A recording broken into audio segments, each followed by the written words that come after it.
What up, everybody? Welcome to the Big 12 Newsletter Houston edition. I am your host, Garrett Ross. And make sure you go over to 365sports.video where you can sign up for the newsletter. We have every team covered in the conference, and you will have that in your inbox every Wednesday afternoon.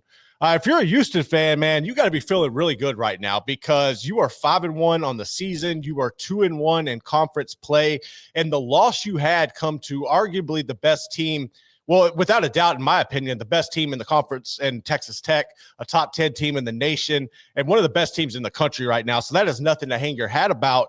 And while that really sucked, you kind of took one on the chin there. You showed some resolve this week because you got Conner Weigman banged up in that game. You had to rely on Zion Chris to come in, and you knew what you were getting with that situation. And then as you tried to shift your focus to Oklahoma State in a game where you were going to win regardless of who your quarterback was, you had uncertainty on was it going to be Weigman or were you going to have to rely on Chris? I personally thought that Houston could have won this game without having Conner Weigman play. But regardless, Weigman did come out and he started for the Coogs in this matchup. Really solid game for Conner here. 306 yards through the air. He threw for 2 touchdowns, added another one on the ground. That's just really complimentary of him and kind of what you've grown to see for Conner Weigman this year. I still think they need to open this offense up a little bit. And while you have Amari Thomas out here leading the charge, he had over 157 yards receptions. You're having to rely on Ethan Sanchez too much to come in and save you when your drives are stalling out in field goals. And while that's a luxury to have and to have an elite kicker like Ethan, you need to be scoring points because that's what's going to hinder Houston in these matchups. We saw it against Texas Tech. And as you shift your focus towards Arizona this week, the Wildcats can put up some numbers. And I know you're banking on your defense to be stellar and do their job, but you're going to have to find a way to make this offense efficient, consistent, and be able to score touchdowns. You're tied at one point with Oklahoma State 10-10. Now, that's a team that you should have been light years ahead of from the jump. And the hats off to the Pokes, man. They're playing hard right now. You got to love their fans going out there waving the shirts over their head like Rodney Petey Pablo.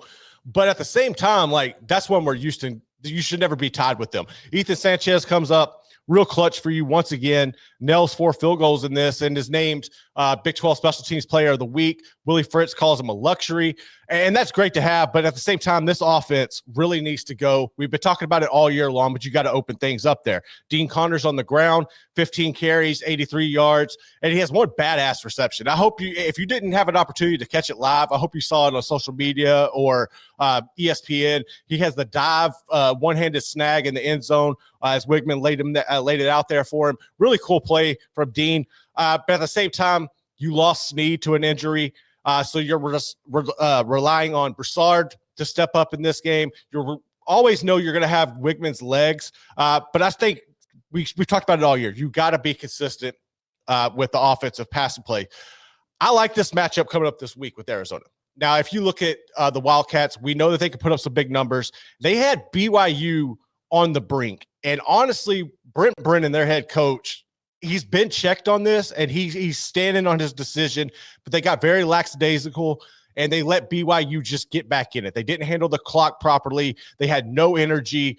Kalani Sitake smelled blood in the water, and they came out, and BYU ultimately got the dub over Arizona in overtime. So now you got a wounded team coming in. It's homecoming if you're Houston. You have an 11 a.m. kick. That's 9 a.m. Tucson time. So you have the time clock advantage there on Arizona. You are one win away from bowl eligibility. And I think it's really unique, and it really kind of fits this team to go in and get the dub over Arizona this week and become bowl eligible. I think they can do it. I think it's going to be one where it goes down to the very end. You're going to need the defense to step up. I think the defense is really going to come away with probably 1 or 2 crucial turnovers, and that really swings the momentum of this game. I don't see any way that you blow Arizona out. I think it's one that goes down to the very end. But I do see Houston being able to do it. They're going to have to show resolve. They're going to have to actually score some points. But I like Houston to be able to get this done. And then when you look ahead, you got Arizona State after that. And now we don't know the status of Sam Levitt. He missed last week's game. But if he's not eligible to play, that is a game that if you're Houston, and I know we got to focus on Arizona, but that is a game that in my opinion, was a loss on your schedule coming in that you could actually steal. So that's something to monitor. Arizona's up first, get this homecoming dub, but be mindful that you could become bowl eligible and then have an opportunity to steal a win that necessarily I don't think was guaranteed the following week. So you got to be really, really confident and like what you're seeing if you're Houston right now. And look, they're going to get better. They're going to get the offense flowing once Kayshawn Henderson comes in. Now you got to hold on to him. Recruiting's tricky. We've seen Sean Bell lose a highly touted quarterback the night of signing day. But if you get Henderson in there and they can establish what you see the culture building right now, Houston's going to be a problem in the Big 12 going forward. And I think that's something that you got to hang your hat on if you're a Cougs fan. Now, shifting over to basketball for a second. The AP poll dropped this week, and no surprise, Houston's number 2 in the AP poll. If you look across the board consensus, whether it's Ken Palm, Evan Miyakawa, CBS, Houston is in the top 3 of every one of those. And the only team ahead of them in any, I think there was one that had somebody else, but it's Purdue overall. Purdue is number 1. Houston's coming up second.